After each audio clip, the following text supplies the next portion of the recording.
भगवान श्री राम ने बताया मृत्यु के बाद आत्मा 13 दिन तक घर में क्यों रहती है। एक बार की बात है, प्रभु श्री राम और माता सीता चित्रकूट धाम में विहार कर रहे थे। शांत पवित्र वातावरण में दोनों विश्राम कर रहे थे। तभी माता सीता के मन में एक अत्यंत जिज्ञासु प्रश्न निर्माण हुआ। वे विनम्रता से प्रभु श्री राम से पूछ बैठी, नाथ, क्या मैं आपसे एक प्रश्न पूछ सकती हूं? भगवान श्री राम ने मुस्कुराते हुए कहा, देवी, आपके मन में जो भी प्रश्न हो निसंकोच पूछिए। माता सीता ने कहा, प्रभु, मैं जानना चाहती हूं कि जब किसी प्राणी की मृत्यु हो जाती है तो ऐसा क्यों कहा जाता है कि उसकी आत्मा 13 दिनों तक अपने घर और संसार में बनी रहती है।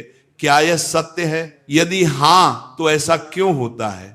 वह आत्मा इन दिनों में क्या अनुभव करती है?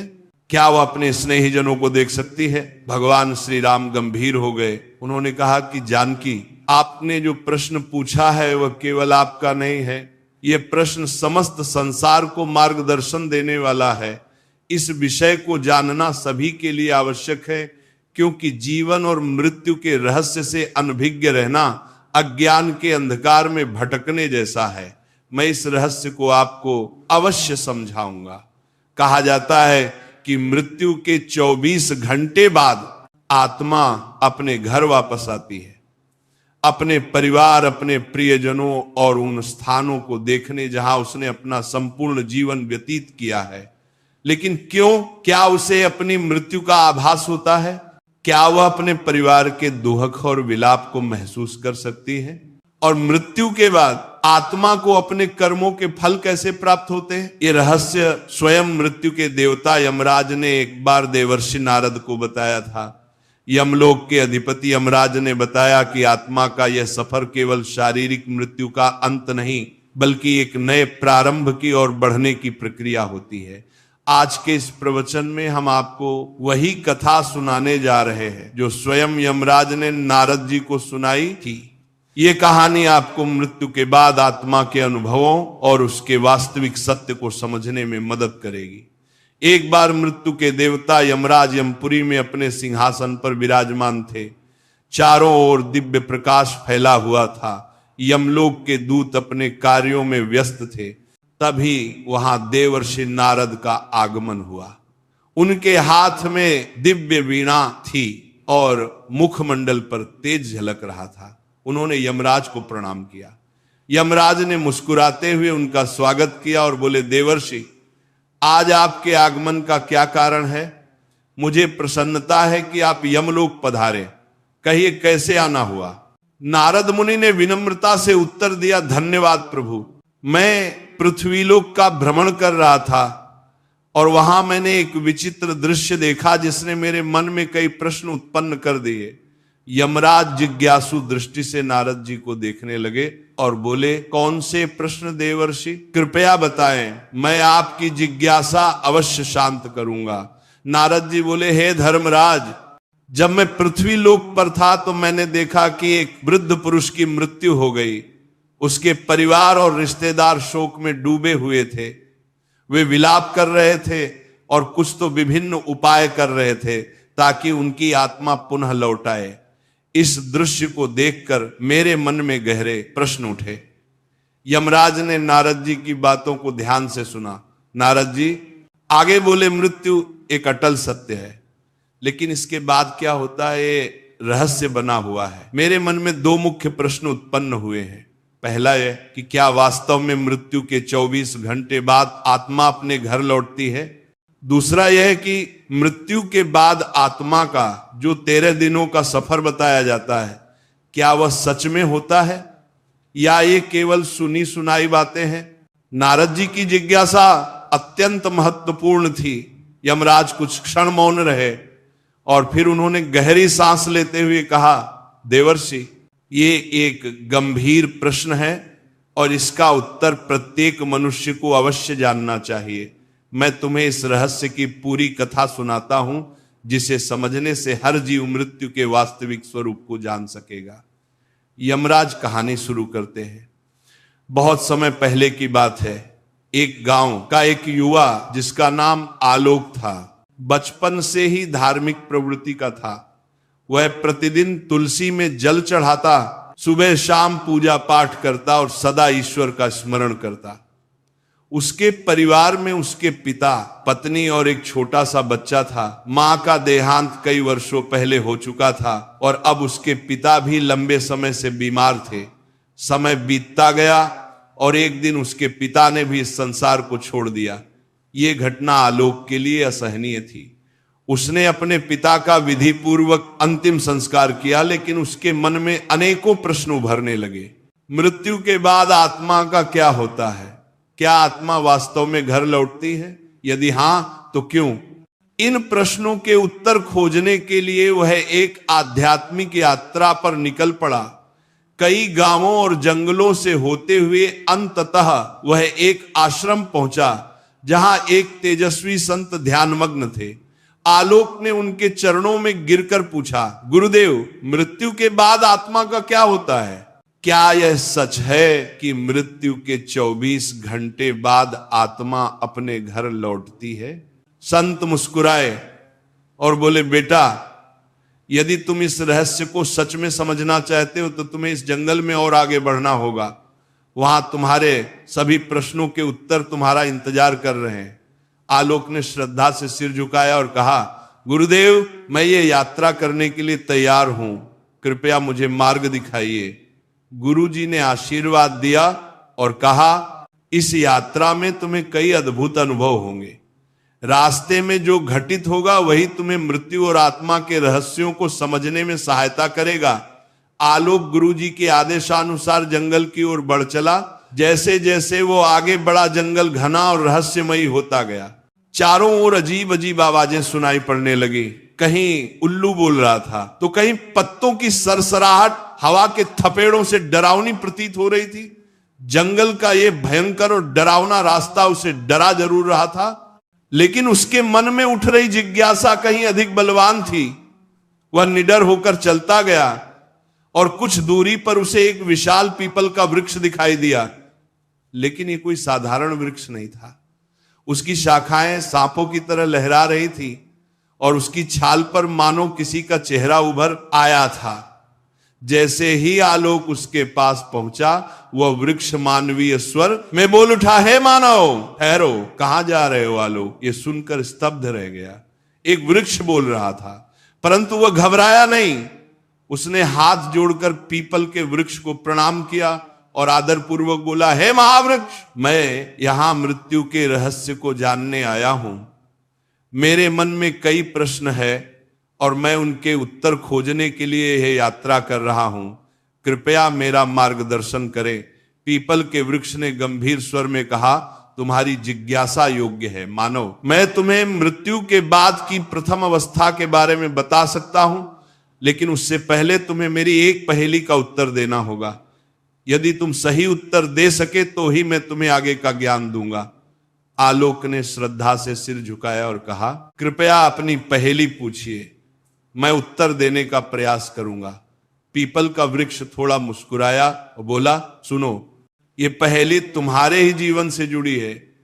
जब जीवित होता हूं तब काल होता हूं, मरने के बाद मैं लाल हो जाता हूं। मुझे जितना जलाओगे मैं उतना ही बिखरता जाऊंगा। बताओ मैं कौन हूं? आलोक ने ध्यानपूर्वक सुना और सोच में पड़ गया। ये पहेली साधारण नहीं थी। वह कुछ देर तक विचार करता रहा। उसके मन में कई वस्तुओं के विचार आए, लेकिन फिर अचानक उसका ध्यान एक वस्तु की ओर गया जिसका प्रयोग वह प्रतिदिन अपने घर के हवन और पूजा में करता। उसकी आंखों में चमक आ गई। उसने पीपल के वृक्ष की ओर देखा और आत्मविश्वास से उत्तर दिया, इसका उत्तर कोयल है। जब कोयल जीवित रहता है तो वह काला होता है, जलने के बाद वह लाल हो जाता है और धीरे धीरे बिखरकर राख में बदल जाता है। जैसे ही अरब ने यह उत्तर दिया, पीपल के वृक्ष की शाखाएं इकाई हिलने लगी। चारों ओर हवा तेजी से बहने लगी और वृक्ष ने स्वर को गंभीर करके कहा, सत्य कहा वत्स, तुमने मेरी पहेली का सही उत्तर दिया है। अब मैं तुम्हें मृत्यु के बाद की प्रथम अवस्था के बारे में बताऊंगा, ध्यानपूर्वक सुनो। पीपल के वृक्ष ने आगे कहा, बेटा, जब शरीर नष्ट हो जाता है तब आत्मा एक भ्रम की स्थिति में आ जाती है उसे समझ ही नहीं आता कि वह मुक्त हुई है या किसी बंधन में है। यह मृत्यु के बाद के पहले 24 घंटे की सबसे रहस्यमय अवस्था होती है। आलोक ध्यान से सुन रहा था, लेकिन उसके मन में और जिज्ञासा जाग उठी। उसने हाथ जोड़कर पूछा, कृपया विस्तार से समझाइए, मृत्यु के तुरंत बाद आत्मा को क्या अनुभव होता है? पीपल ने गहरी सांस ली, मानो किसी पुरातन स्मृति को जागृत कर रहा हो, और फिर कहा, जब मृत्यु होती है तो आत्मा शरीर से अलग हो जाती है, परंतु पहले ही क्षण में आत्मा को यह समझ नहीं आता कि वह देह से मुक्त हो गई है। वह स्वयं को जीवित ही मानता है। यह ठीक वैसा ही है जैसे कोई गहरी नींद में हो और अचानक नींद टूट जाए, परंतु उसे यह भान ना हो कि वह जाग चुका है। आत्मा उसी स्थिति में भटकती रहती है। आलोक ने चकित होकर पूछा, क्या आत्मा को अपना मृत शरीर दिखाई देता है? पीपल ने कहा, हां, बहुत बार आत्मा अपने ही मृत शरीर को देखती है। वो अपने परिवार को रोते बिलखते देखती है। वो उनसे बात करने की कोशिश करती है, उन्हें छूने का प्रयास करती है, लेकिन कोई उसकी आवाज नहीं सुन सकता, कोई उसके स्पर्श को महसूस नहीं कर सकता। ये आत्मा के लिए सबसे बड़ा भ्रम और पीड़ा का क्षण होता है। इन पहले कुछ घंटों में आत्मा का सबसे अधिक मोह अपने घर परिवार से रहता है। वह अपने प्रियजनों के आसपास ही घूमती रहती है। कई आत्माएं घर में ही रुकी रहती हैं, अपने परिवार के लोगों को देखती हैं, लेकिन वे कुछ कर नहीं पाती। कभी कभी आत्मा को यह आभास भी होता है कि वो अभी भी जीवित है, उसे भूख लगती है, प्यास लगती है, लेकिन जब वह भोजन की ओर बढ़ती है तो पाती है कि वह खा नहीं सकती। जब वह अपने प्रियजनों को गले लगाने का प्रयास करती है तो पाती है कि वह उसे महसूस नहीं कर सकती। यह स्थिति आत्मा के लिए सबसे अधिक कष्टदायक होती है। आलोक की आंखों में विस्मय और करुणा दोनों झलक उठे। उसने पूछा, क्या आत्मा को अपने कर्मों का आभास होने लगता है? पीपल का स्वर और गंभीर हो गया और उसने आगे कहा, हां, जैसे जैसे समय बीतता है आत्मा को धीरे धीरे अपने कर्मों का आभास होने लगता है। यदि उसके जीवन में अच्छे कर्म थे तो उसे भीतर से शांति अनुभव होती है, लेकिन यदि उसने बुरे कर्म किए थे, किसी का दिल दुखाया था, अधर्म किया था, तो वह पीड़ा से भर उठती है। उसे अपने ही पापों का बोझ महसूस होने लगता है। कई आत्माएं इतनी अशांत होती हैं कि वे घर के भीतर ही अटक जाती हैं और उनका शरीर जलाया जाता है, तब भी वे वहीं भटकती रहती हैं। इसलिए शास्त्रों में कहा गया है कि मृत्यु के तुरंत बाद गीता का पाठ करना चाहिए, आत्मा के लिए प्रार्थना करनी चाहिए, ताकि वो अपने मोह को त्याग कर आगे की यात्रा पर बढ़ सके। 24 घंटे के भीतर आत्मा को धीरे धीरे यह समझ आने लगता है कि वो अब इस संसार में नहीं रही, लेकिन तब तक उसका मोल इतना अधिक बढ़ जाता है कि वो अपने घर वापस लौटती है। यही कारण है कि हिंदू धर्म में मृत्यु के अगले दिन घर में विशेष पूजा की जाती है, आत्मा के लिए पिंडदान किया जाता है, ताकि वह शांति से अपनी आगे की यात्रा पर जा सके। पीपल ने अपनी बात समाप्त की और कुछ क्षणों के लिए मौन हो गया। आलोक पूरी तरह स्तब्ध था। उसे अब समझ आ रहा था कि मृत्यु केवल एक अंत नहीं, बल्कि एक नई यात्रा की शुरुआत होती है। उसने आदर पूर्वक पीपल को प्रणाम किया और कहा, ज्ञानी, आपने जो ज्ञान दिया वह मेरे लिए अमूल्य है। अब मैं जानना चाहता हूं कि मृत्यु के बाद आत्मा की आगे की यात्रा कैसी होती है। कृपया मुझे आगे का मार्गदर्शन दें। पीपल ने मुस्कुराकर कहा, वत्स, यदि तुम सच में मृत्यु का रहस्य समझना चाहते हो तो तुम्हें और आगे जाना होगा। वहां तुम्हें और भी गहरी सत्य का ज्ञान होगा। आलोक ने सिर झुकाया और आलोक अपनी यात्रा में आगे बढ़ता गया। जंगल गहरा होता जा रहा था। पक्षियों की आवाजें धीरे धीरे कम होती जा रही थी और चारों ओर एक रहस्यमय शांति छा गई थी। तभी उसे एक विशाल काले रंग का कौवा दिखाई दिया। वह कौवा आम पक्षियों से कहीं बड़ा और अद्भुत था। उसकी आंखें जलती हुई अंगारों जैसी प्रतीत हो रही थी और उसके पंखों से एक दिव्य आभा निकल रही थी। आलोक कौवे के पास गया और हाथ जोड़कर प्रणाम किया। कौवा अपनी भारी और गंभीर आवाज में बोला, वत्स, तुम कौन हो और इस गहरे जंगल में क्या कर रहे हो? आलोक ने सर झुकाकर उत्तर दिया, यह दिव्य पक्षी, मैं मृत्यु के रहस्यों को जानने के लिए इस यात्रा पर निकला हूं। मैंने अब तक ये जाना कि मृत्यु के तुरंत बाद आत्मा भ्रमित रहती है, लेकिन मैं ये समझना चाहता हूं कि 24 घंटे बाद आत्मा अपने घर क्यों लौटती है। सुगम ने गहरी सांस ली और कहा, मैं तुम्हें यह उत्तर दूंगा, लेकिन पहले तुम्हें मेरी एक पहेली का उत्तर देना होगा। यदि तुम इसका सही उत्तर दे सके तभी मैं तुम्हें मृत्यु के इस रहस्य का ज्ञान दूंगा। आलोक ने उत्सुकता से सर हिलाया। पूछिए प्रभु, सुगम ने गंभीर स्वर में पूछा। हे मनुष्य, संसार में हर कोई कुछ ना कुछ संजोता है, हर कोई किसी चीज से बंधा होता है। मुझे बताओ, मनुष्य के जीवन का सबसे बड़ा बंधन कौन सा है? आलोक कुछ क्षण के लिए सोच में पल गया। उसके मन में कई विचार आने लगे, धन, परिवार, इच्छाएं, शरीर, लेकिन कौन सा सबसे बड़ा बंधन है? कुछ देर चिंतन करने के बाद उसने उत्तर दिया, मोह मनुष्य का सबसे बड़ा बंधन मोह है। वह अपने परिवार, धन, शरीर और भावनाओं के मोह में बंधा रहता है और यही बंधन उसे जन्म जन्मांतर तक भटकाता है। सुगम मुस्कुराया और सिर हिलाया। तुमने बिल्कुल सही उत्तर दिया वत्स। अब मैं तुम्हें मृत्यु के 24 घंटे बाद आत्मा के घर लौटने का रहस्य समझाऊंगा। सुगम ने आसमान की ओर देखा और गहरी आवाज में कहा, मृत्यु के बाद जब आत्मा शरीर छोड़ती है तो वह कुछ क्षणों तक मुक्त महसूस करती है, लेकिन जैसे जैसे समय बीतता है उसके भीतर एक हलचल शुरू हो जाती है। यह हलचल उसके मन के कारण होती है। आत्मा को अपने घर, अपने परिवार, अपने प्रियजनों की याद सताने लगती है। आलोक ध्यान से सुन रहा था। सुगम ने आगे कहा, जब शरीर जलता है तो आत्मा वहां से अलग तो हो जाती है, लेकिन उसका मोह समाप्त नहीं होता। वह अपने प्रियजनों को रोते हुए देखती है, अपने घर में अपने बच्चों और पत्नी को अकेला महसूस करती है। उसे लगता है कि वह अभी भी उनके पास जा सकती है, उन्हें सांत्वना दे सकती है, लेकिन जैसे ही वह कोशिश करती है उसे एहसास होता है कि कोई उसे देख नहीं सकता, कोई उसे सुन नहीं सकता। आलोक ने आश्चर्य से पूछा, तो क्या आत्मा दुखी होती है? सुगम गंभीर स्वर में बोला, आत्मा बहुत दुखी होती है। वह अपने प्रियजनों को पुकारती है, अपने बच्चे के सर पर हाथ फेरना चाहती है, अपने घर में घूमना चाहती है, लेकिन वह केवल एक छाया बनकर रह जाती है। यह उसकी सबसे बड़ी पीड़ा होती है। यही कारण है कि हिंदू धर्म में मृत्यु के बाद विशेष कर्मकांड किए जाते हैं। जब परिवार जन्म गीता का पाठ करते हैं, दीप जलाते हैं और आत्मा की शांति के लिए पिंडदान करते हैं, तब आत्मा को धीरे धीरे इस संसार से मुक्त होने में सहायता मिलती है। आलोक की आंखें नम हो गई थी। उसने धीमे स्वर में पूछा, तो क्या आत्मा हमेशा के लिए अपने घर ही रहती है?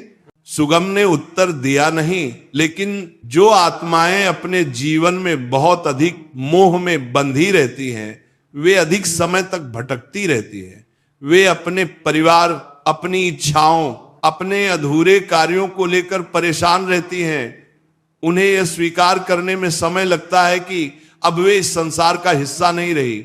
यही कारण है कि मृत्यु के बाद परिवार को आत्मा की शांति के लिए कर्मकांड करने चाहिए, ताकि आत्मा इस मोह से मुक्त हो सके और अपनी आगे की यात्रा कर सके।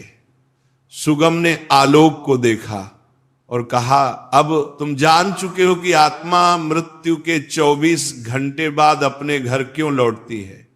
यह मोह ही आत्मा को खींचकर वापस ले आता है। लेकिन अब तुम्हें आगे की यात्रा करनी होगी, क्योंकि अभी भी बहुत से रहस्य बाकी हैं। आलोक ने सुगम के चरणों में सिर झुकाया और कहा कि दिव्य पक्षी, आपने मुझे अनमोल ज्ञान दिया। अब मैं जानना चाहता हूं कि जब आत्मा मोह से मुक्त हो जाती है तब उसकी आगे की यात्रा कैसी होती है। सुगम ने गंभीर स्वर में कहा, वत्स, यदि तुम सच में जानना चाहते हो तो तुम्हें अपनी यात्रा जारी रखनी होगी। आगे तुम्हें और भी गूढ़ रहस्य ज्ञात होंगे। जाओ और आगे बढ़ो। आलोक ने सिर झुकाया और अब अपनी यात्रा के तीसरे पड़ाव पर पहुंच चुका था। जंगल का घनत्व तो थोड़ा कम होने लगा था और वातावरण में एक अलौकिक शांति थी। पक्षियों का मधुर गान, मंद मंद बहती हवा और चारों ओर हरी भरी भूमि, यह स्थान किसी दिव्य लोक का आभास करा रहा था। तभी उसकी दृष्टि सामने खड़ी एक अद्भुत गोमाता पर पड़ी। यह कोई साधारण गाय नहीं थी।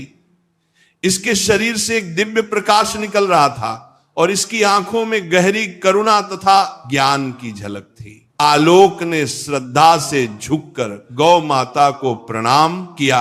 गौ माता ने स्नेह से उसे देखा और कहा, वत्स, मैं जानती हूं कि तुम मृत्यु के रहस्यों को जानने के लिए इस यात्रा पर निकले हो। मैं तुम्हें आगे का ज्ञान दूंगी, लेकिन पहले तुम्हें मेरी एक पहेली का उत्तर देना होगा।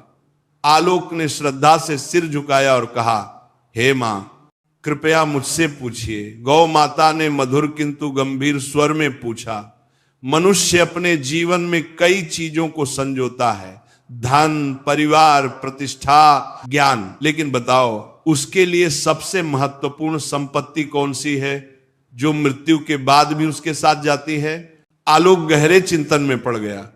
वह सोचने लगा, धन तो यहीं छूट जाता है, परिवार भी पीछे रह जाता है, प्रतिष्ठा भी मिट जाती है, तो फिर कौन सी चीज मनुष्य के साथ जाती है?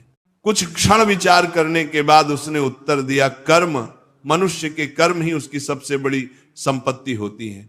धन, परिवार और प्रतिष्ठा सब यहीं छूट जाते हैं, लेकिन अच्छे या बुरे कर्म उसकी आत्मा के साथ जाते हैं और उसकी आगे की यात्रा तय करते हैं। गौ माता मुस्कुराई और सर हिलाया, तुमने सही उत्तर दिया वत्स। मैं तुम्हें मृत्यु के तीसरे चरण का रहस्य बताऊंगी। गौ माता ने अपनी आंखें बंद की और उनके चारों ओर एक दिव्य आभा फैल गई। उन्होंने गहरे स्वर में कहना शुरू किया, जब आत्मा मृत्यु के बाद अपने मोह से मुक्त हो जाती है, तब उसका सामना अपने कर्मों से होता है। आत्मा को अपने संपूर्ण जीवन का प्रतिबिंब दिखाई देता है। उसने जो अच्छे कर्म किए होते हैं वे उसे प्रकाश की ओर ले जाते हैं, और जो बुरे कर्म किए होते हैं वह उसे अंधकार की ओर धकेलते हैं। आलोक ध्यानपूर्वक सुन रहा था। गौ माता ने आगे कहा, यदि आत्मा ने जीवन भर अच्छे कर्म किए हैं, दान, गौ सेवा, भजन, सत्संग, दूसरों की सेवा, तो वह शीघ्र ही स्वर्ग की ओर बढ़ती है। वहां उसे दिव्य सुख मिलता है, जहां न पीड़ा होती है न दुख। लेकिन यदि उसने पाप किए हैं, अत्याचार, छल, क्रोध, अहंकार, हिंसा, तो उसे यमलोक में जाना पड़ता है, जहां उसके कर्मों के अनुसार उसे दंड भोगना पड़ता है। आलोक ने प्रश्न किया, हे माता, क्या मनुष्य अपने कर्मों को बदल सकता है? क्या मृत्यु के बाद उसका भाग्य तय हो जाता है? गौ माता ने गंभीर स्वर में उत्तर दिया, नहीं वत्स, मनुष्य जब तक जीवित है तब तक अपने कर्मों को सुधार सकता है, वह पुण्य कमा सकता है, धर्म के मार्ग पर चल सकता है और अपनी आत्मा को शुद्ध कर सकता है। लेकिन मृत्यु के बाद उसे वही भोगना पड़ता है जो उसने संचित किया है। इसलिए हिंदू धर्म में गौ सेवा, दान, भजन, कीर्तन और सत्संग का बहुत महत्व है। जब मनुष्य गौ माता की सेवा करता है तो वह अपने पापों का नाश करता है। गाय केवल एक पशु नहीं है, यह स्वयं धर्म का प्रतीक है। इसके स्पर्श से ही पाप नष्ट हो जाते हैं और इसकी सेवा करने से पुण्य संचित होते हैं। गौ माता ने आगे समझाया, वत्स, जब आत्मा अपने कर्मों का लेखा जोखा देखती है तब उसे पता चलता है कि उसने जीवन में क्या अर्जित किया। जो पवित्र आत्माएं होती हैं वे आनंद से आगे बढ़ती हैं, लेकिन जो पापी आत्माएं होती हैं वे भय से कांपती हैं। वे सोचती हैं कि यदि उन्हें दूसरा जन्म मिले तो वे अपने जीवन को सुधार लेंगी, लेकिन तब तक बहुत देर हो चुकी होती है। आलोक की आंखों में चिंता झलकने लगी। उसने श्रद्धा से कहा, हे गौ माता, आपने मुझे एक बहुत बड़ा ज्ञान दिया है। अब मैं अपने कर्मों पर और ध्यान दूंगा ताकि जब मेरी मृत्यु हो तो मुझे यमलोक में ना जाना पड़े। गौ माता ने आशीर्वाद दिया और कहा, वत्स, तुम्हारी यात्रा अभी समाप्त नहीं हुई है। आगे तुम्हें और भी रहस्य जानने हैं, जाओ और अपनी यात्रा जारी रखो। आलोक ने गौ माता के चरणों में सिर झुकाया और पुनः अपनी यात्रा के अगले चरण की ओर बढ़ चला। आलोक की यात्रा अब अपने अंतिम पड़ाव की ओर बढ़ रही थी। वह चलते चलते एक विशाल नदी के किनारे आ पहुंची। यह कोई साधारण नदी नहीं थी। इसका जल कहीं शीतल और निर्मल दिख रहा था, तो कहीं रक्त और अग्नि की लपटों से भरा हुआ प्रतीत हो रहा था। नदी के किनारे एक दिव्य देवी प्रकट हुई। उनके तेज से पूरा वातावरण आलोकित हो उठा। वे सौम्य किंतु प्रभावशाली थी, मानो साक्षात ज्ञान और शुद्धता की मूर्ति हो।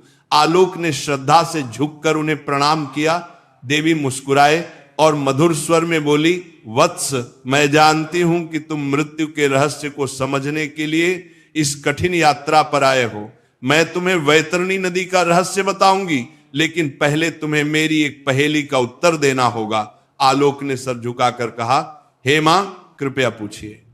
देवी ने गंभीर स्वर में पूछा, बताओ वत्स, इस संसार में मनुष्य का सबसे बड़ा भ्रम क्या है? आलोक कुछ क्षण सोचता रहा, फिर उसने उत्तर दिया, मां, मनुष्य का सबसे बड़ा भ्रम यह है कि वह सोचता है कि यह शरीर और यह संसार अस्थाई है। वह मृत्यु को भूलकर सांसारिक मोह में डूबा रहता है। लेकिन जब मृत्यु का समय आता है, तब उसे समझ में आता है कि यह सब नश्वर है, केवल आत्मा अमर है। देवी मुस्कुराई और कहा, वत्स, तुमने सत्य को पहचान लिया। अब मैं तुम्हें वैतरणी नदी के रहस्य का ज्ञान दूंगी। देवी ने समझाया, वत्स, ये वैतरणी नदी है। ये यमलोक और पितरों के बीच बहती है। ये आत्मा के लिए अंतिम परीक्षा होती है। जिन्होंने अपने जीवन में पुण्य किए होते हैं, वे इसे आसानी से पार कर लेते हैं और स्वर्ग या मोक्ष की ओर बढ़ जाते हैं। लेकिन जिन्होंने पाप और अधर्म किया होता है, उनके लिए यह नदी अग्नि और रक्त से भरी हुई प्रतीत होती है। वे इसमें फंस जाते हैं और छटपटाते रहते हैं। आलोक भय और विस्मय से यह दृश्य देख रहा था। उसने प्रश्न किया, मां, आत्मा के लिए यह नदी इतनी महत्वपूर्ण क्यों है? देवी ने उत्तर दिया, वत्स, यह नदी आत्मा की अंतिम परीक्षा है। यह उसके जीवन के कर्मों का प्रतिबिंब है। जिन्होंने गौ सेवा, दान, पुण्य और धर्म का पालन किया, उनके लिए यह नदी निर्मल जल की धारा बन जाती है। वे इसे पार कर मोक्ष या स्वर्ग की ओर बढ़ते हैं। लेकिन जिन्होंने अधर्म, पाप और अन्याय किया, उनके लिए यह नदी एक भयंकर यातना का स्थान बन जाती है। वे इसमें फंस जाते हैं और तब तक कष्ट भोगते हैं जब तक उनके पापों का नाश नहीं हो जाता। आलोक ये सुनकर गंभीर हो गया। उसने प्रश्न किया, मां, आत्मा इस नदी को कैसे पार कर सकती है? देवी ने कोमलता से समझाया, वत्स, आत्मा केवल सच्चे ज्ञान, भक्ति और अच्छे कर्मों के आधार पर इस नदी को पार कर सकती है। जीवन में गौ सेवा, दान, धर्म, कर्म, सत्य आचरण और भक्ति करने वाले सहज ही इसे पार कर जाते हैं। विशेषकर गौदान, गाय का दान करने वालों के लिए यह नदी एक सरल मार्ग बन जाती है, क्योंकि गौ माता धर्म का प्रतीक है और जो उसकी सेवा करता है वह अपने पापों को नष्ट कर सकता है। आलोक यह सुनकर चकित रह गया।